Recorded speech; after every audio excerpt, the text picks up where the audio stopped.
Hi folks, I'm Adam Nugent. I'm here today as a community member who's involved with bringonplay, and I'm speaking with Corey Strathmeyer, who is a YMCA professional. She is with Eat, Play, Breathe York, and also Karen Gleba, who is a community volunteer as well.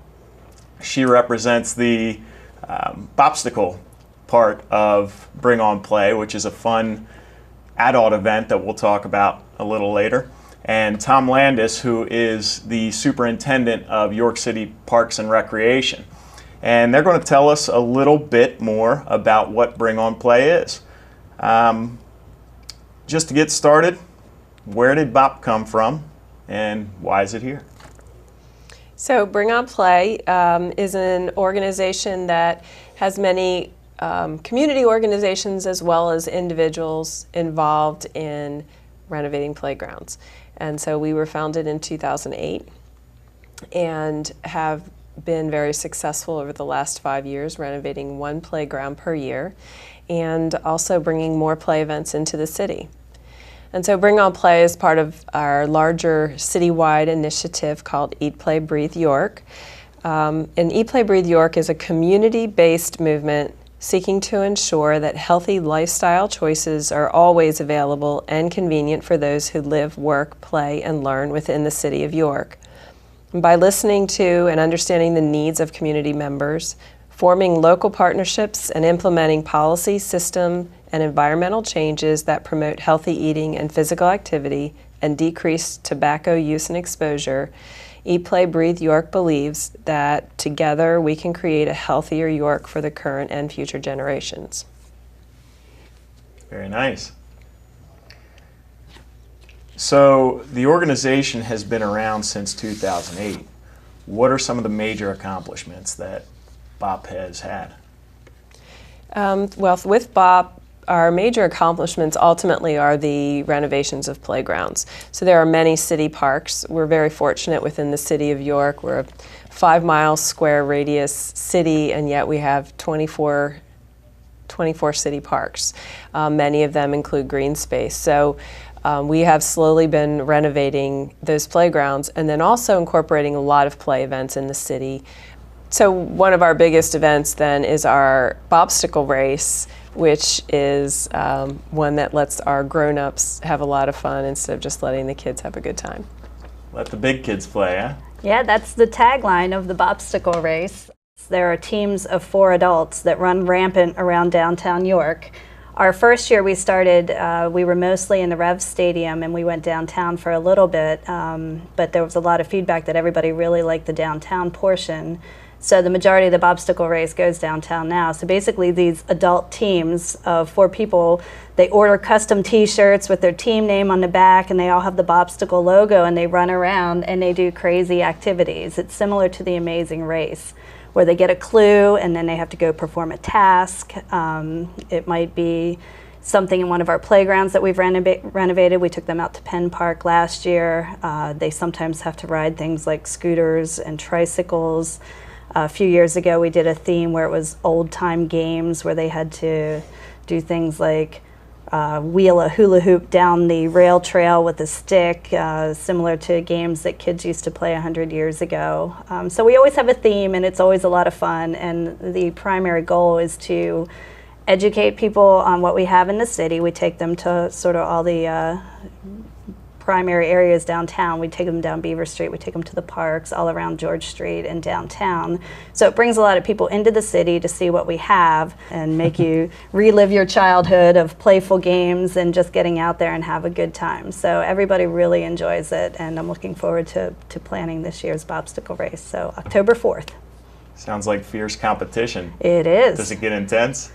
Some teams are very competitive, and they are the ones that are sprinting from task to task, but we keep it to a level where anybody can participate. You don't have to be a super fast runner, you don't have to be a heavy competitor. Some teams go out just to have fun, and they might take twice as long as everybody else, but that's okay, they're having a good time. Very nice. So it's a lot about team bonding and play awareness, and it's also a fundraiser for Bring On Play. Yes. Excellent.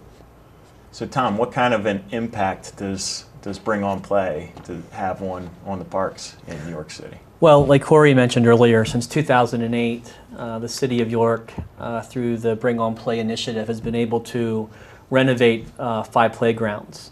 Playground equipment that I think all of us who probably lived in the city at one point in time may have played on in our youth. So you start seeing the date of this equipment. With the economic challenges that the city faces year to year, and having 24 parks that Corey alluded to a little bit earlier, it's difficult to go into a park system that consists of 250 acres of recreational space and try to go in there and start renovating equipment and bringing the equipment up to the newer standards. Through folks like you, the guys the gals that are sitting here today, have gone out and have made personal contacts and have really reached out to the community to bring people in to draw awareness to our park system, and have been able to raise hundreds of thousands of dollars to renovate 5 parks. Within those 5 parks, we've installed, I think, close to 6 new playgrounds. Some of our playgrounds, or some of our parks, only had 1 playground. As the changes have taken place over the years, we're finding that younger youth should not be playing on the same equipment as their older brothers and sisters or older youth. So one of the things that we have done with our changes, besides putting in new fun stuff, is to put equipment in that's age appropriate, so that all children are playing on equipment designed for their ages, and that it's more safe. We saw some photos a little earlier of the equipment that is at Penn Park and Lincoln Park and Westminster. Doesn't look like the equipment that we used to play on. No, and in fact, if you mentioned Lincoln Park, one of the things that's ironic about this is that before Bring On Play started this initiative, the play equipment that was in Lincoln Park could probably only service about 25 kids, which meant that if the park had more than 25 children, there was a lot of standing around waiting to take turns. By putting in the 2 play structures over there with a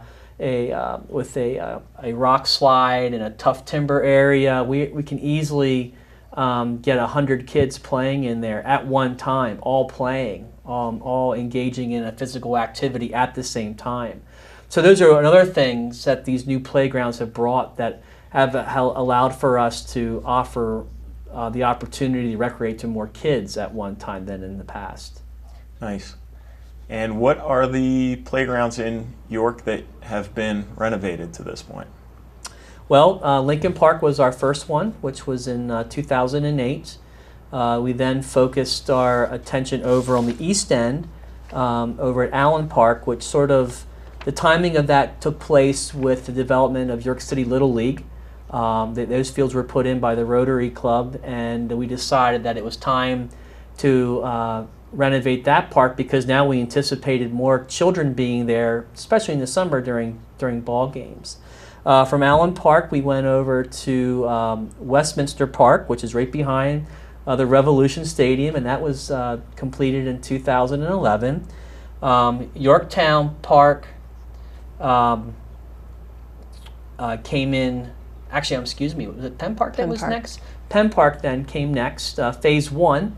That's a pretty interesting park as far as the construction and development of it, and we're working through phases. But phase 1 of that was conducted 2 years ago, and then in September of 2013, Yorktown Park was completed with the help of a nationally known organization called Kaboom, which was one of our first-time opportunities working with an organization that we kind of role modeled the whole Bring On Play print from. We followed the Kaboom model as we sort of came up with sort of how Bob operated, and with that there were some things that Kaboom has in place that we sort of adopted. One of the things that we first sat down and did as a group was we decided that it was probably a good time to go through and inventory our park system. so that when we started with Lincoln Park and we knew that we were going to do a playground every year, we needed to start having a plan as to what playground was going to fall next in line. So we went ahead and did an inventory of all of our park system playgrounds. And we took notes as far as the age of the equipment, maybe when it was last installed, the wear and tear of the equipment. With the Bring on Play process, not only did we replace playground equipment, but we also took the time to relocate some equipment because of safety reasons. Back in the day, a lot of the playgrounds were built right along the sides of the streets, which made it convenient for parents to pull up with their cars. The kids hop right out and jump on a swing. So we looked at some of those playgrounds too that were too close to the roads, and we sort of moved them in. Once we came up with our plan of how we were going to replace equipment in the city, it was time to start getting the community involved. And since the children are the ones who play on this play equipment, although we have found that after replacing play equipment, we find moms and dads now going down slides. But we had to get the children involved. With Lincoln Park, we incorporated the summer playground program for the city of York. And those children sat down and they actually drew pictures of what they wanted to see Lincoln Park look like. As we progressed, through the past 5 or 6 years, we've incorporated York City school districts, elementary schools that were close to the parks that we were doing, as well as St. Patrick's. We got them involved. But the kids would come in and they would draw pictures, give them the opportunity to say, if you could design a park, how would that park look? And we gave every child the opportunity to explain what their drawing was. And Kaboom sort of had a breakdown as far as being able to understand if a kid, say if a child wanted a zip line or a tree house or even the Coca-Cola water fountain, we were able to kind of go through and pick out equipment that kind of fell in place with their ideas. Once we did that, we went back to the playground, or back to the schools, and we put together some ideas for the kids, cut pictures out of playground magazines and showed them different slides and climbing apparatuses and swing sets. And then we developed like a sticker system, and the kids were able to walk through. We gave them 3 examples, and they could put their sticker on the one that stood out to them the best or the one that they had the most interest in. Once the children told us which playground style they wanted to go with, we then got with our playground designers, our playground companies. They actually put together a drawing of what this new playground would look like. Then we, as the Bring on Play committee, would then organize a community meeting, and we would then go out into the community. We would go into the neighborhoods that surrounded the park in which we were doing the build in, and we'd ask the residents to come out to listen to what we have to say, also start to implement some of their concerns. And we found that parents wanted benches and picnic tables and places to sit in shady areas while they watched their kids. We found out that they wanted play equipment that was close to each other, so if they had a 10-year-old and a 5-year-old, they could be in one location watching both of those children play on separate units, but with basically just being able to turn your head one direction or the other. So we gave them an opportunity to come in and then tell us what they wanted. We revealed to them what the children, some of them were the parents of the children who made the drawings, and we showed them what their kids came up with and what we were moving forward with. Basically after that, we was just putting the finishing touches on by our playground design, and then the Bring on Play committee would announce a date and then would start marketing for volunteers, which is really when some of the real work begins, organizing volunteers and trying to put together lunches and breakfasts and all the fun activities that go on in between. But that basically is the step-by-step process, and also finding funders and finding great events to help fund projects. And then that was pretty much it. And if I left anything out that you guys can think of. Well, I just think one of the primary ways that people can get involved is to get out there and play. You know, these parks are for the community. We want everybody to be out there. Go to the parks, go to the day of play, get involved as a volunteer, go to the play streets, do the bobsticle race as an adult. But have a picnic at a park, go out and just play, sit by the creek, have your kids climb around on the play equipment. I look back at when Lincoln Park was renovated. My kids were 3 and 5, and they're now 9 and 11. And Lincoln Park is still their favorite place to go. We've had birthday parties there, we've had picnics there. When we meet up with a group, we tend to gravitate just to Lincoln. They love that one, but all of them are great. And that's what we really want. They're there for the community, and we want everybody to be out there and playing on the equipment. And if I could add one thing, you know, one of the things that was great about the BOP process, especially early on, when we redid Lincoln Park, you know, we knew that we were going to be able to go from servicing 25 children to about 100 children.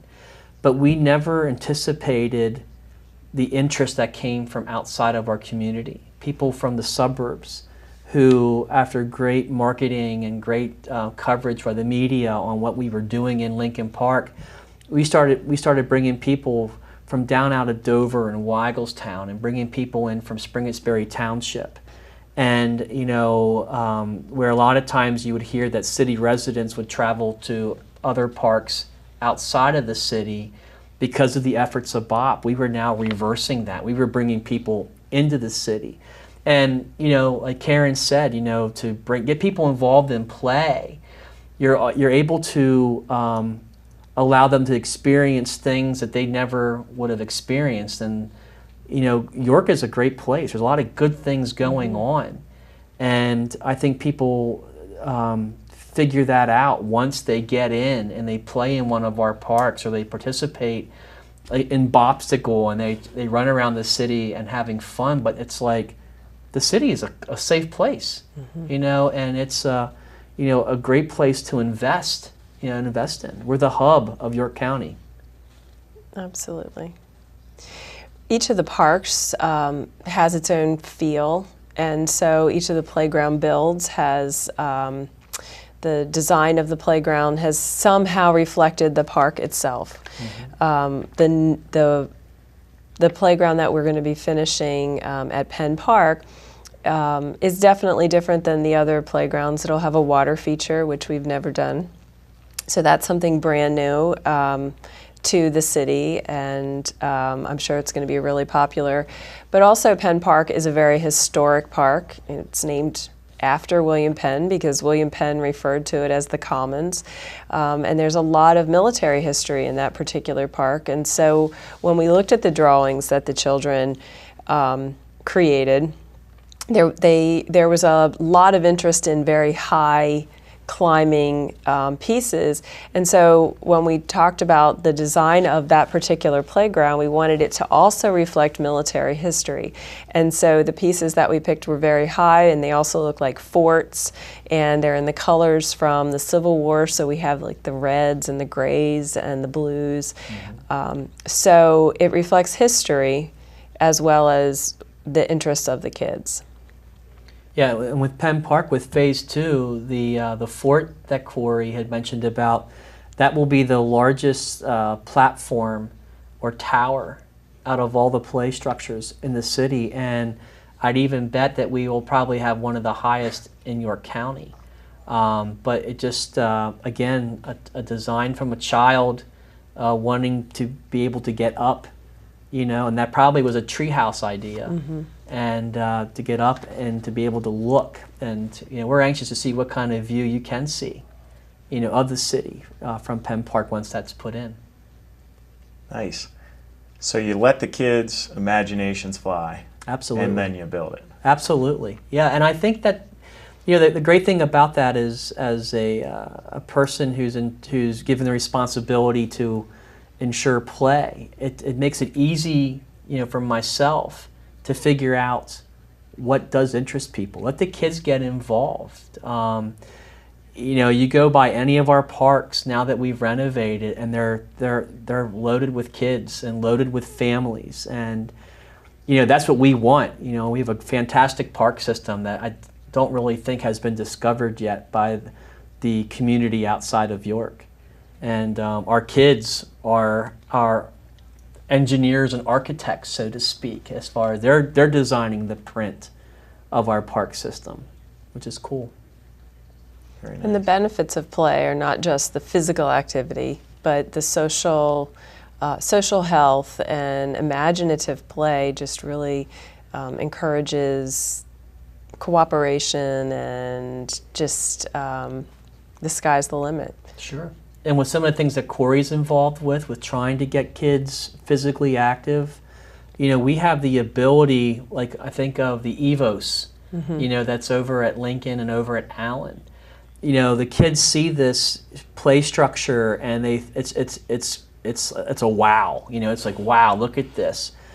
But when the kids start from one end and they go through all the different structural elements and components, when they get to the other end, we unintentionally have put them through a exercise, that helps, with getting kids more active, and they don't realize they're being active like that. So it accomplishes some other initiatives that Corey's a part of and the city of York is a part of. And we are now a Playful City USA, correct? We are. What does that mean? Well, it's basically what it does is that I think it just takes the whole Bring On Play experience to the next level. It kind of says that we're not here today, that we're looking to the future.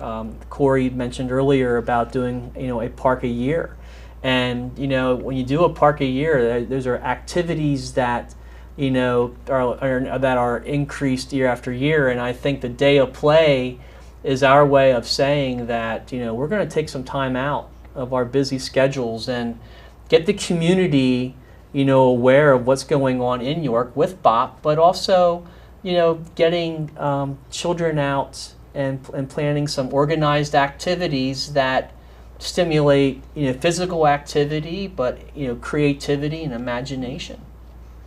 The Playful City designation is actually from Kaboom, and we've been a Playful City since 2008, and we've received that designation yearly. It is an application process, so we need to reapply every year, and getting that designation gives us a little bit of national recognition, and we're really getting some great recognition from organizations that are willing to fund some of our efforts within the city. So not just within the playgrounds, but other play events. For example, last year, 2013, we were chosen to receive a grant to provide Play Streets events. And one of the reasons that we were chosen, it was a very competitive process, but we were chosen because of all of these other efforts that we had, in addition to being a Playful City USA. So it's a nice designation, and it goes along with the mayor's mission that our city be a Let's Move city and having a lot of people physically active. Great. So we have community members who are watching this right now, and they're wondering what they can do to be involved. You've told them why they should be interested, and how can they contribute? We can use community members in lots of different ways. First of all, our Bring On Play task force can always use more organizations represented and more individuals.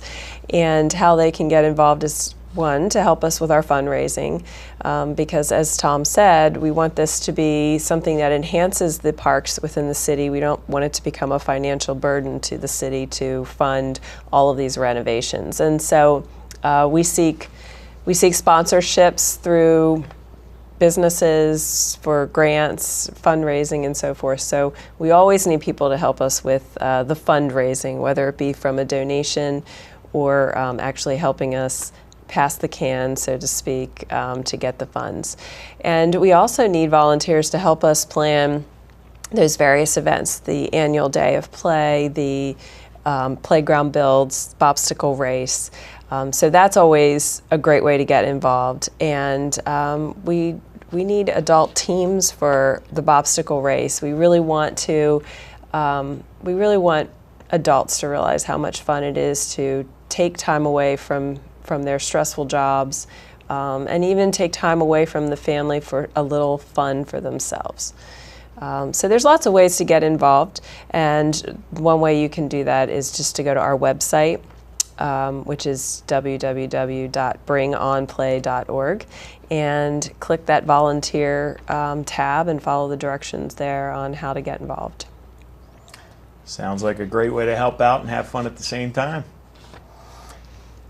So there you have it. We just finished up and wrapped up talking about Bring On Play with Corey Strathmeyer, Karen Gleba, and Tom Landis.